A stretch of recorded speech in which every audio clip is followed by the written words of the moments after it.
Day 1.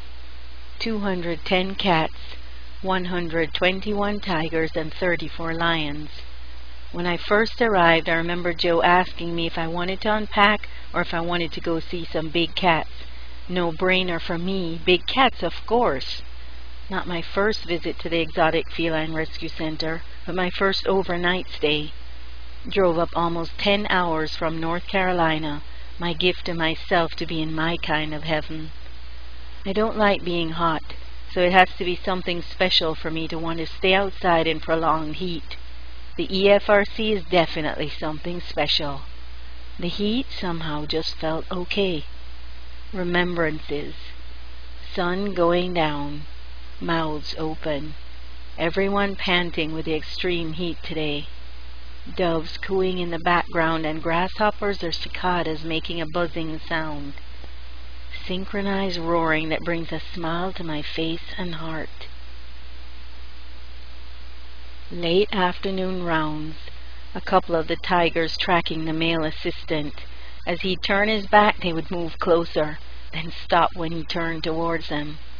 Childhood games of statues and Mother May I come to mind. One of the big cats licking a positively smelly horse's head. My guide called them the garbage disposal. The sounds, choruses of roars, deep groans, grunts, chuffs, was, huzz, us, and was. I wondered if I would hear the sounds in the night. Joe suggested leaving the windows open a crack so that I would. Day 2. Instead of waking to birdsong, I hear a double thud of Pollyann, a mountain lion jumping down from her perch. I look out and everyone is pacing. Brumby and Zoe join her in their morning program of back-and-forth pacing. Brumby settles on the top perch to gaze across where the bobcats live. What's he thinking about, I wonder? Brumby and Pollyann's pacing looks like a synchronized dance. There's a grace of movement as they go back and forth, broken by a steady gaze outwards at the smaller neighboring bobcats. My daughter likes to pace and circle when she talks.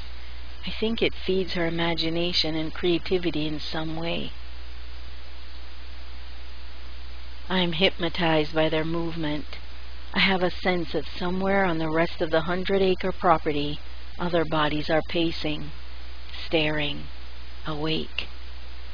I talked to Joe yesterday about the difference with the animals here versus ones at a zoo. They seem so real and alive to me, full color instead of gray or black and white. He affirms that you get to feel their personalities.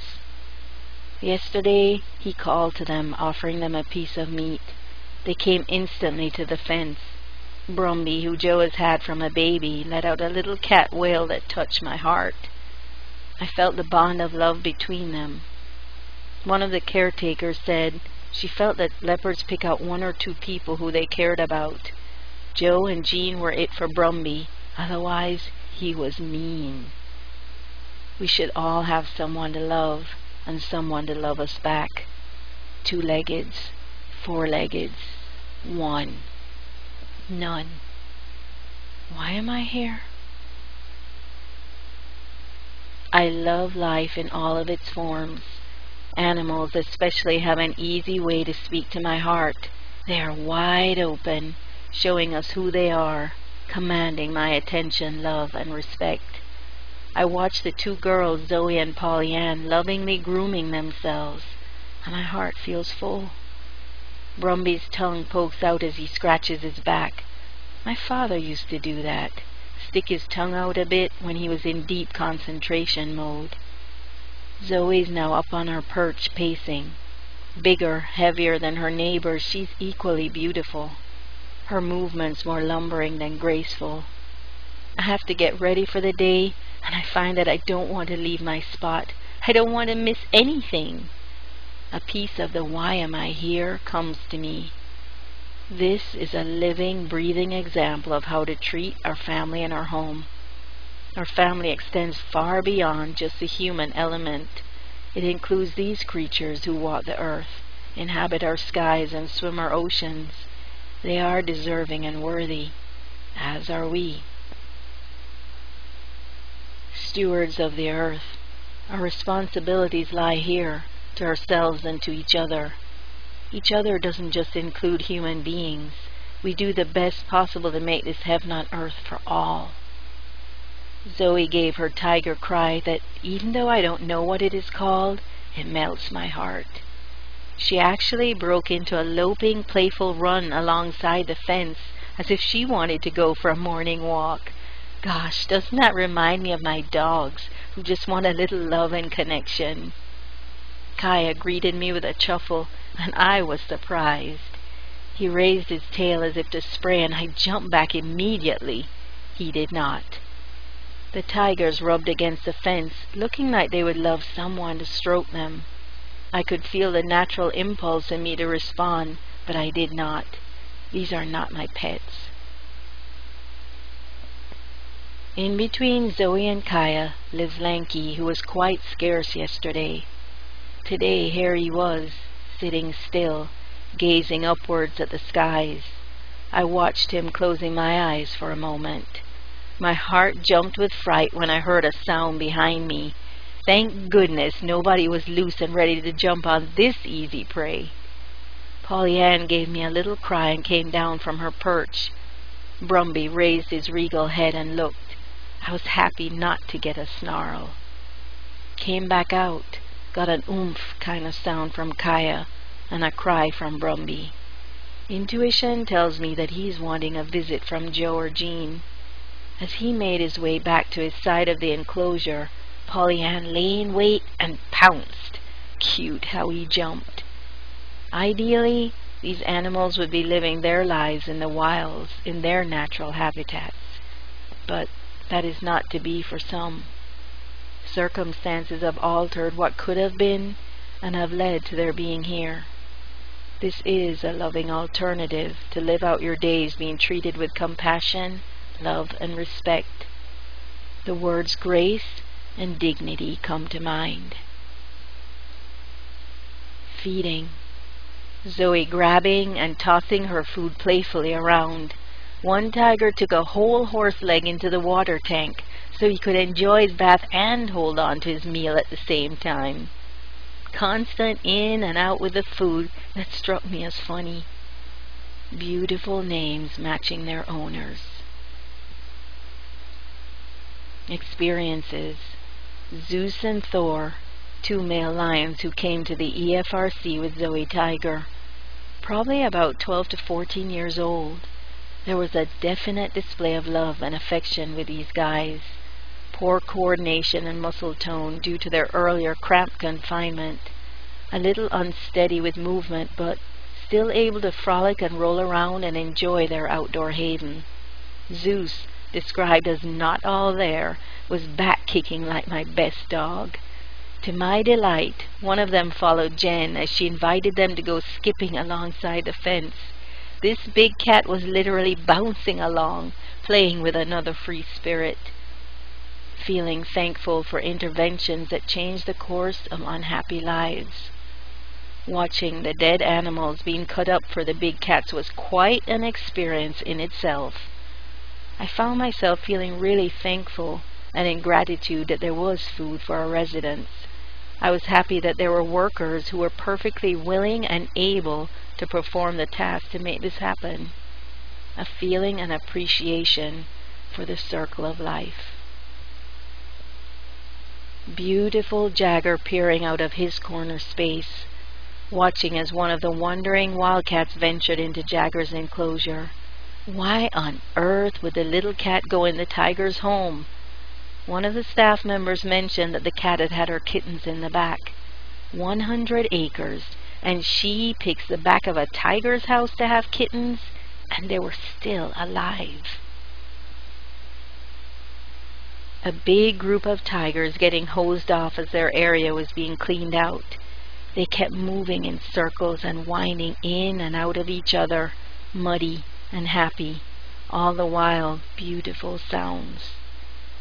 Feeling love and overwhelming gratitude, thankful for people who will devote their time and energy to care for a species, thankful for second chances and the gift of a peaceful haven.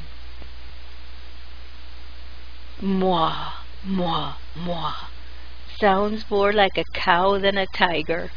Happy, contented sounds. Finding the 4.5-inch whisker from Hunter Tiger in my journal just now.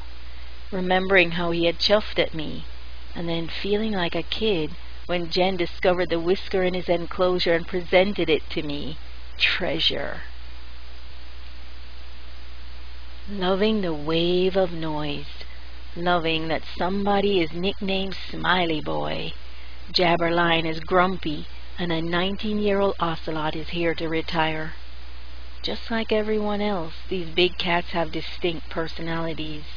Gabby, too, lies on her back and plays patty cake with her paws. The next time that I ever have to cut up a chicken or have to clean out my cat's litter box, I will remember that someone else has to cut up a cow and clear out decaying bones and matter.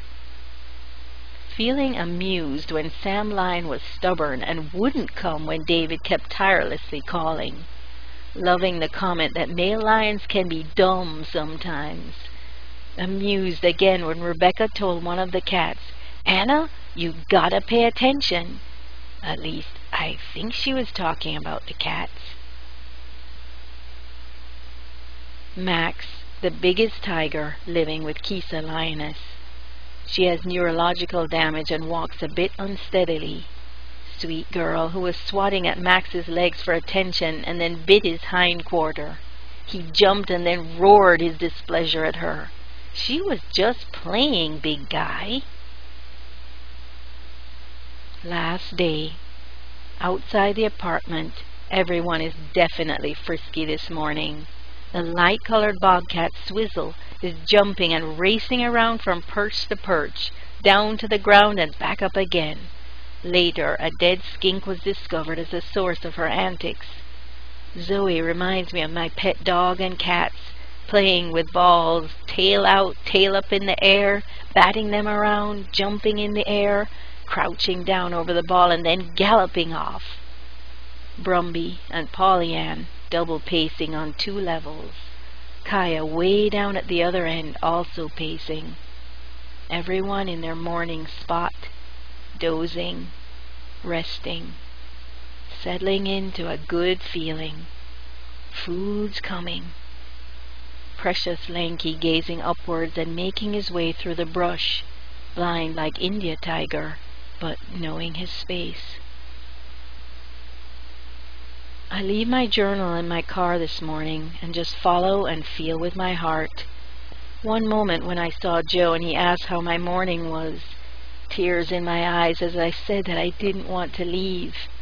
Moments later, standing in the big field, seeing all of the enclosures and registering the soul of this place. More tears and the reluctance to leave. Afterthoughts. I wake to the recollection of my stay at the EFRC. Love fills my heart and I remember. I sink into the feeling of the whole experience brought to a point in my awareness, and I know the depths of love. No matter how dire a beginning, there's always the possibility of shift and a happy ending. No matter how much suffering one endures, there's always an opening for light to transform the darkness. So much goodness in my life right now, and my mind flits like an excited puppy to cover it all. Thanks for the many gifts of love, an experience that I've had repeatedly through your precious big cats. I've been blessed to feel their presence up close, to enjoy their incredible personalities, to witness happy endings, and to spend time with the good guys and angels who are instrumental in their care. I thank you, God, for places like the Exotic Feline Rescue Center in Indiana and my local counterpart, the Conservators Center in North Carolina. There are angels in the world, providing tireless service for wonderful creatures who are so deserving and worthy of our hearts. I thank you for the good guys who wake up every day to be love in action. So many other unsung heroes out there. I am blessed today to know a few.